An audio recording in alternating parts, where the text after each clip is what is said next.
मयंक नाम का लड़का शहर में ब्रांच मैनेजर की नौकरी किया करता था। काम खत्म करके मयंक अपने घर जा रहा था। उसे जाते जाते देरी हो गई। और क्योंकि सर्दियों के समय दिन का समय जल्दी बीतता दिखता है और शाम होते ही ठंडी भी हो जाती है, मयंक अपने घर के रास्ते की ओर चला जा रहा था। तभी अचानक उसे एक आवाज सुनाई देती है। वहीं रुक जाओ। आवाज सुनकर मयंक रुक गया और इधर-उधर देखने लगा, लेकिन उसे कोई दिखाई नहीं दिया। फिर वह जैसे ही चलने लगा, फिर से एक आवाज सुनाई दी। वहीं रुक जाओ। मयंक थोड़ा आगे चलते हुए देखा, तो उसे कुछ चमकीली चीज दिखाई दी। वह उस चमकीली चीज के पास गया, तो वह कोई साधारण चीज नहीं थी, बल्कि एक चमकता हुआ बेसकीमती हीरा था। हीरे को देखकर उसने उसे अपने हाथ में लिया। फिर उसकी खुशी का कोई ठिकाना नहीं था। मयंक को अंदाजा भी नहीं था कि वह कोई साधारण हीरा नहीं बल्कि एक मायावी हीरा था। फिर अचानक से हीरे में से आवाज आई। मयंक, तुम्हें और भी हीरे चाहिए तो इस जमीन को खोद दो। इस जमीन के नीचे बहुत सारे हीरे हैं। इतना सुनते ही मयंक खुश हो गया और वहां जमीन की खुदाई करने लगा। लगभग कुछ देर खुदाई करने के बाद अचानक मयंक जोर जोर से चिल्लाने लगा और चिल्लाते चिल्लाते नीचे गिर गया, क्योंकि उसने सोचा था कि गड्ढे में से हीरे निकलेंगे, जबकि उस गड्ढे में से एक भूतनी का सर निकलता है। फिर अचानक से भूतनी का कटा हुआ सर हवा में उड़ने लगा और बोली, डरो मत, मैं तुम्हें कुछ नहीं करूंगी और मैं तुम्हें बेशकीमती हीरे दे दूंगी। बस तुम मेरी बात की ध्यान से सुनो। मैं जहां जहां जाऊंगी तुम मेरे पीछे पीछे चले आओ। इसके बाद सिर कटी भूतनी हवा में उड़ने लगी और जंगल की ओर बढ़ने लगी, और मयंक भी उसके साथ साथ चलने लगा। लगभग थोड़ी दूर चलने के बाद भूतनी का सर कटा रुक गया और बोलने लगा। इस जमीन के अंदर बहुत सारे हीरे मोती और जेवरात छुपे हुए हैं। फिर थोड़ी देर बाद मयंक वहां खुदाई करने लगा, और खुदाई करने के बाद जो मिला उसे देखकर मयंक डर गया, क्योंकि उस जगह पर उसे सर का कटा हुआ धड़ मिला। फिर भूतनी का सर बोलता है। अब तुम्हें एक अंतिम काम करना है, उसके बाद मैं तुम्हें 20 कीमती हीरों से मालामाल कर दूंगी। तुम्हें कहीं से एक लोटा खून लाना होगा। यह सुनकर मयंक बोला। मैं एक लोटा खून कहाँ से लाऊंगा? फिर उसकी बात सुनकर भूतनी बोली।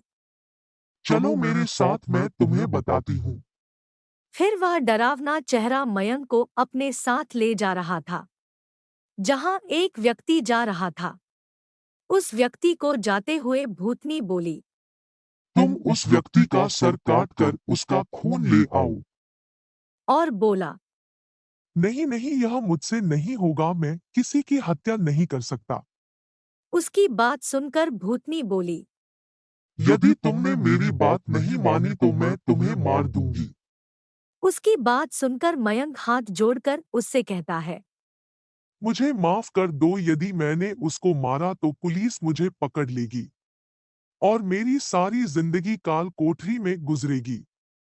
फिर कटा हुआ सर अपनी शक्तियों से एक छुरा और एक लोटा उत्पन्न कर देती है और बोली। यदि तुम मेरा काम नहीं करोगे तो मैं तुम्हारे साथ पूरे परिवार को मार दूंगी। अपने और परिवार की जान बचाने के लिए मयंक ने उस व्यक्ति पर हमला कर दिया और एक लोटा खून लेकर आ गया। फिर वह लोग वहां से भूतनी की धड़ की ओर चले जाते हैं। फिर भूतनी बोलती है। यह लोटा का खून मेरे इस धड़ पर डाल दो। उसके बोलते ही मयंक लोटा का खून उसके धड़ पर डाल देता है। इसके पश्चात वह दोनों एक दूसरे से जुड़ जाते हैं, जिसको देखकर मयंक और बुरी तरह से भयभीत हो जाता है। वहां जो कुछ भी हो रहा था, उसे देखकर मयंक की हालत बहुत खराब हो रही थी। और भूतनी को जिंदा होते हुए देखकर मयंक और भी भयभीत हो गया था। भूतनी जिंदा होकर जोर जोर से हंसने लगी